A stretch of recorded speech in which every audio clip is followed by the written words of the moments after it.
നമസ്കാരം. 2024 ലോക്സഭാ തെരഞ്ഞെടുപ്പിൽ മുൻ AICC അധ്യക്ഷയും കോൺഗ്രസിന്റെ സമുന്നത നേതാവുമായ സോണിയാഗാന്ധി തെലങ്കാനയിൽ നിന്നും മത്സരിക്കണമെന്ന ആവശ്യവുമായി രംഗത്തെത്തിയിരിക്കുകയാണ്.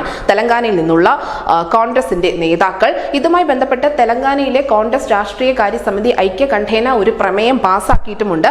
തെലങ്കാനയിൽ നിന്നും ലോക്സഭാ തെരഞ്ഞെടുപ്പിൽ മത്സരിക്കണമെന്ന് ഐക്യകണ്ഠേനയാണ് ഈ ഒരു രാഷ്ട്രീയകാര്യ സമിതി പ്രമേയത്തിലൂടെ ആവശ്യം അറിയിച്ചിരിക്കുന്നത്. ഇക്കാര്യം ആവശ്യപ്പെട്ടുകൊണ്ട് തന്നെ AICCയുടെ അധ്യക്ഷനായ മല്ലികാർജുൻ ഖാർഗെയ്ക്കും കോൺഗ്രസ് നേതൃത്വം കത്തെഴുതാൻ പോവുകയാണ്. നമുക്കറിയാം, മുൻ പ്രധാനമന്ത്രിയായിരുന്ന ഇന്ദിരാഗാന്ധി മേധക്കിൽ നിന്നും മത്സരിച്ചിട്ടുണ്ട്.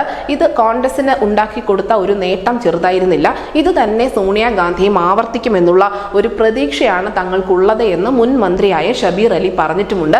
നമുക്കറിയാം, സോണിയാഗാന്ധി തെലങ്കാനയിൽ മത്സരിക്കുകയാണെങ്കിൽ അത് ലോക്സഭാ തെരഞ്ഞെടുപ്പിന്റെ ചിത്രം തന്നെ ഒരുപക്ഷെ മാറ്റി എഴുതിയേക്കും.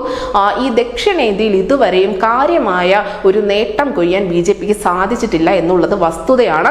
കർണാടകയിൽ അവർ ഭരണം പിടിച്ചിരുന്നുവെങ്കിൽ പോലും അത് ഓപ്പറേഷൻ ലോട്ടസ് എന്നുള്ള ഒരു രാഷ്ട്രീയ തന്ത്രത്തിലൂടെ തന്നെയായിരുന്നു. സോണിയാഗാന്ധി തെലങ്കാനയിൽ മത്സരിക്കുകയാണെങ്കിൽ ദക്ഷിണേന്ത്യ പിടിക്കാം എന്നുള്ള BJPയുടെ സ്വപ്നങ്ങൾക്ക് വലിയ രീതിയിലുള്ള ഒരു ആശങ്ക ഉണ്ടായേക്കാം.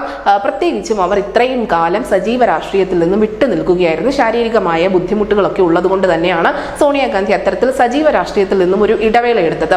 ഇങ്ങനെയുള്ള ആ ഇടവേളകളൊക്കെ മറന്നുകൊണ്ട് തന്റെ രാഷ്ട്രീയ വനവാസമൊക്കെ അവസാനിപ്പിച്ചുകൊണ്ട് അവർ തെലങ്കാനയിൽ മത്സരിക്കുകയാണെങ്കിൽ തീർച്ചയായും ദക്ഷിണേന്ത്യയിൽ ഒന്നടങ്കം അത് പ്രതിഫലിക്കുമെന്ന കാര്യത്തിൽ യാതൊരു തർക്കവുമില്ല. ഒന്നാം UPA സർക്കാരിനെയും രണ്ടാം UPA സർക്കാരിനെയും ഒക്കെ വളരെ മിടുക്കോടെ നയിച്ച ഒരു നേതാവ് തന്നെയാണ് സോണിയാഗാന്ധി. നമുക്കറിയാം, സോണിയാഗാന്ധിയുടെ കയ്യിൽ കോൺഗ്രസ് ഉണ്ടായിരുന്ന കാലത്ത് കോൺഗ്രസിന് വലിയ അഭിവൃദ്ധികൾ തന്നെ ഉണ്ടായ കാലമാണ്. എന്നാണോ അധികാരം കൈമാറി രാഹുലിന്റെ കയ്യിലേക്ക് കോൺഗ്രസിന്റെ നേതൃത്വം എത്തിയത്, അന്ന് മുതൽ കോൺഗ്രസിന്റെ വളർച്ച പടവലങ്ങ പോലെ കീഴ്പോട്ടാവുകയും ചെയ്തു. എന്തായാലും പഴയ പ്രഭാവത്തോടു കൂടി സോണിയാഗാന്ധി എത്തിയാൽ അത് ഇന്ത്യൻ രാഷ്ട്രീയത്തിൽ തന്നെ ശക്തമായ ചലനങ്ങൾ ഉണ്ടാക്കുമെന്ന കാര്യം ഉറപ്പാണ്. അതുകൊണ്ട് തന്നെ ദക്ഷിണേന്ത്യയിൽ കരുത്തനായ ഒരു BJP നേതാവിന്റെ സാന്നിധ്യവും അടുത്ത ലോക്സഭാ തെരഞ്ഞെടുപ്പിൽ പ്രതീക്ഷിക്കാം. ന്യൂസ് ഡെസ്ക് ന്യൂസിന്റെ മലയാളം.